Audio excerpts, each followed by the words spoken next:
so we're going to be taking off the starter motor now on this Subaru. We have got the airbox already off.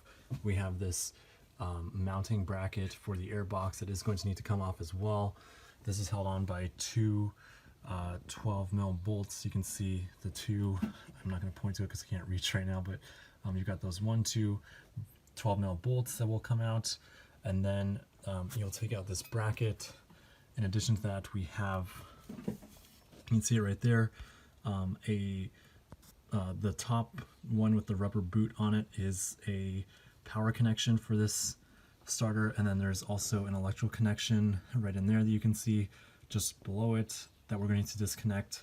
And then once we do that, we will take off this bolt right here, which is the upper mounting bolt for the starter motor that looks to be a 12 or 14 mil, and then there's a lower mounting bolt as well that is probably also a 12 or 14 mil bolt. Up underneath the car we can actually see a better angle on our starter motor, so I don't know if I can point to it. I don't know if I have enough room, but y'all can see hopefully that lower, that's a 14 mil lower mounting bolt.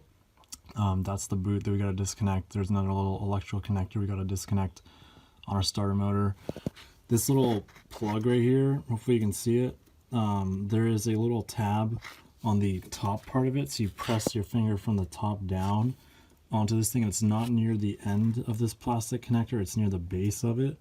So when you press down this tab, it will then slide off this connector right there on your starter. Alrighty, so we've almost got this done. Just finishing up the 14 mil lower mounting bolt on the starter. And that bad boy is almost out.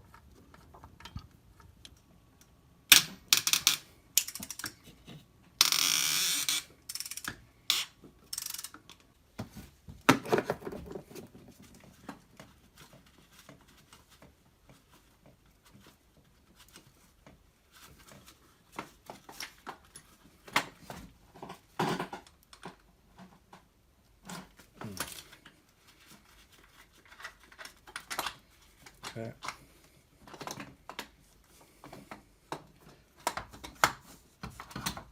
And that is one starter motor. Let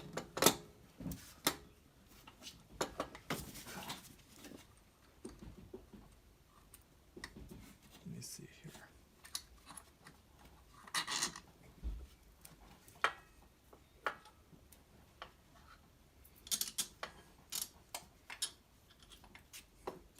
There we go.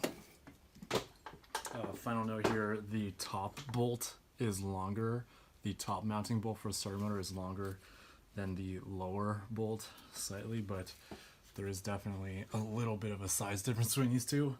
Don't know if you can see it, but yeah, so that's how we remove a starter from Subaru Forester.